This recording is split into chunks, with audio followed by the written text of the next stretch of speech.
အီရန်ကိုစစ်တိုင်ပြီးတော့ဟော်မုတ်ရေလက်ကြားကိုပြန်ပြီးဖွင့်မယ်ပင်လယ်ကွေ့နိုင်ငံတွေရဲ့အစီအစဉ် UN မှာပယ်ချခံရပါတယ်။ဒီအတွက်တရုတ်နဲ့ရုရှားအပြင်ပြင်သစ်ကပါဗီဒိုအာဏာအသုံးပြုပြီးပယ်ချခဲ့တာပါ။တိဆက်ချိန်ဧပြီလ3ရက်နေ့နေ့လယ်12နာရီကျော်ဖြစ်ပါတယ်။ဟော်မုတ်ရေလက်ကြားကြီးကိုအီရန်ကပိတ်ဆို့ထားတာကအခုဆိုရင်ကမ္ဘာစီးပွားရေးအတွက်အသက်ရှူကျက်စရာအခြေအနေဖြစ်လာနေပါပြီ။ဒီအချိန်မှာဒီရေလက်ကြားကိုစစ်တိုင်ပြီးပြန်ဖွင့်ဖို့အတွက်ပင်လယ်ကွေ့အာရပ်နိုင်ငံတွေကကမ္ဘာကုလသမဂ္ဂလုံခြုံရေးကောင်စီမှာတရားဝင်ခွင့်ပြုချက်သွားပြီးတောင်းခဲ့ပါတယ်။ဒါပေမဲ့သူတို့မျှော်လင့်ထားသလိုဖြစ်မလာဘဲနဲ့ကုလသမဂ္ဂရဲ့အင်အားကြီးနိုင်ငံတွေဖြစ်တဲ့တရုတ်ရုရှားနဲ့ပြင်သစ်တို့ကရှေ့ထွက်ပြီးတော့ပိတ်ဆို့ဟန်တာလိုက်တဲ့အတွက်ကြီးမားတဲ့တန်တမန်ရေးရာအလဲအပြောင်းကြီးတစ်ခုဖြစ်ပေါ်သွားခဲ့ပါတယ်။ဒီနေ့ဗီဒီယိုမှာတော့ဒီကုလသမဂ္ဂအစည်းအဝေးမှာဘာတွေဖြစ်ပျက်ခဲ့လဲ။ဘာလို့အာရပ်နိုင်ငံတွေကအီရန်ကိုစစ်တိုက်ဖို့အထိဖြစ်လာတာလဲဆိုတဲ့နောက်ွယ်ကအကြောင်းရင်းတွေကိုအသေးစိတ်တင်ဆက်ပေးသွားပါမယ်။ဒီအဆိုပြုချက်ကိုအဓိကဥဆောင်ရွေးဆွဲခဲ့တာကတော့ဘာရိန်းနိုင်ငံဖြစ်ပါတယ်။ဘာရိန်းနဲ့တခြားအာရပ်နိုင်ငံတွေ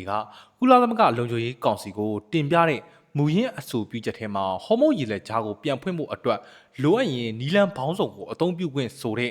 စာသားပါဝင်ပါတယ်။ကုလသမဂ္ဂရေးစကားအရာဆိုရင်လိုအပ်တဲ့နီလန်ဘောင်းဆောင်ဆိုတာကစီရေးအရာအင်အားသုံးတိုက်ခိုက်ခွင့်ကိုတွယ်ဝပြီးတောင်းဆိုတာဖြစ်ပါတယ်။ဒါပေမဲ့ဒီစာသားကိုလုံခြုံရေးကောင်စီရဲ့အမြဲတမ်းအဖွဲ့ဝင်9နိုင်ငံတွေကဗီဒိုအာဏာပိုင်ဆိုင်တဲ့ရုရှားတရုတ်နဲ့ပြင်သစ်တို့ကလုံးဝလက်မခံဘဲနဲ့ပယ်ချခဲ့ပါတယ်။တရုတ်နိုင်ငံကအင်အားသုံးဖို့ခွင့်ပြုတာကတရားမဝင်သလိုအခြေအနေကိုပိုပြီးဆိုးရွားသွားစေမယ်လို့သတိပေးပါတယ်။ရုရှားကလည်းအခုအဆိုပြုချက်ကပြဿနာကိုမဖြေရှင်းနိုင်ဘဲနဲ့တကယ့်အဖြေကအမေရိကန်နဲ့အီရန်ကြားကစစ်ပွဲကိုရပ်တန့်ဖို့ပဲလို့ထောက်ပြပါတယ်။ပြင်သစ်သမ္မတမက်ခရွန်ကလည်းဒီဟော်မုတ်ရေလက်ကြားကိုအင်အားသုံးပြီးဖွင့်မယ်ဆိုတာကလုံးဝလက်တွေ့မကျတဲ့စိတ်ကူးရင်ဆန်မှုပဲလို့ပုံမှန်လင်းလင်းဝေဖန်ခဲ့ပါတယ်။အီရန်တော်လိုင်းအဆောက်အအုံ IRGC ရဲ့ဒုံးကျည်တွေကိုကြော်ဖြတ်ပြီးတော့အဲ့ဒီရေလက်ကြားကိုအင်အားသုံးပြီးဖွင့်ဖို့ဆိုတာမဖြစ်နိုင်ဘူးလို့သူကပြောပါတယ်။ဒါဆိုရင်အာရပ်နိုင်ငံတွေကဘာလို့ဒီလောက်တောင်အသေးအံဖြစ်နေရလဲ။နောက်ခံသမိုင်းကြောင်းကိုနည်းနည်းပြန်ကြည့်အောင်ပါအမေရိကန်နဲ့အစ္စရေးတို့အီရန်ကိုစတင်ပုံကျဲခဲ့ကလေးကအီရန်ကသူ့ရဲ့တုံ့ပြန်မှုအနေနဲ့အမေရိကန်စစ်စခန်းတွေရှိတဲ့အာရပ်နိုင်ငံတွေကိုဒုံးကျည်တွေနဲ့ပြန်ပြီးပစ်ခတ်ခဲ့ပါတယ်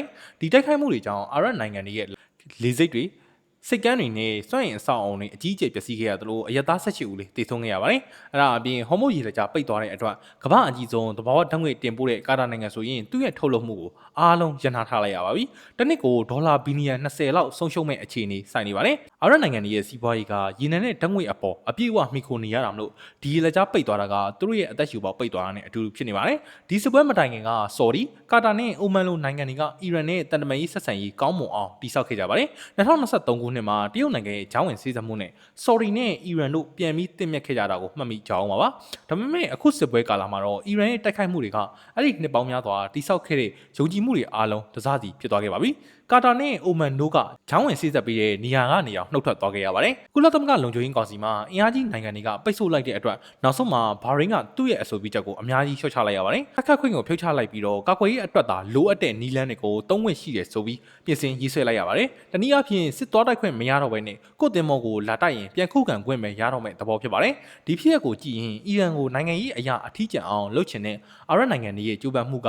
နိုင်ငံတကာစင်မြင့်မှာတော့တရုတ်ရုရှားရဲ့အကာအကွယ်ပေးမှုကြောင့်အလုံးမဖြစ်ခဲ့ဘူးဆိုတာကိုအထင်သာတွေ့မြင်ရပါတယ်။ International Crisis Group ကကျွမ်းကျင်သူတူပြောသလိုပါပဲ။နိုင်ငံရေးပြဿနာကိုတနက်ပြပြီးဖြေရှင်းလို့မရပါဘူး။အခုဆိုရင်အီရန်စစ်ပွဲကဒီတောင်တွင်းမဟာမိတ်အခင်းအကျင်းတွေကိုအကြီးအကျယ်ပြောင်းလဲပြနေပါပြီ။ဒီကုလသမဂ္ဂရဲ့ဆုံးဖြတ်ချက်နဲ့ပတ်သက်ပြီးဘယ်လိုမြင်ကြပါသလဲခင်ဗျာ။ဒီရုပ်သံကိုကျွန်တော်ရဲ့ YouTube Channel ဖြစ်တဲ့ link ခိုင်မှာလည်းအပြည့်အစုံတွားရောက်ကြည့်ရှုနိုင်ပါတယ်။နေ့စဉ်နောက်ဆုံးရနိုင်ငံရေးစီးတဲ့တင်တွေကိုဆက်ပြီးသိချင်းကျွန်တော်ရဲ့ Telegram Politics Lab မှာလာရောက်ကြည့်ရှုဖို့ဖိတ်ခေါ်ချင်ပါတယ်။အားလုံးပဲဘေးကင်းလုံခြုံကြပါစေ။ကျွန်တော်ကတော့ link ခိုင်ပါ။နောက်ဗီဒီယိုတွေမှာပြန်ပြီးတော့ဆုံတွေ့ပါမယ်ခင်ဗျာ။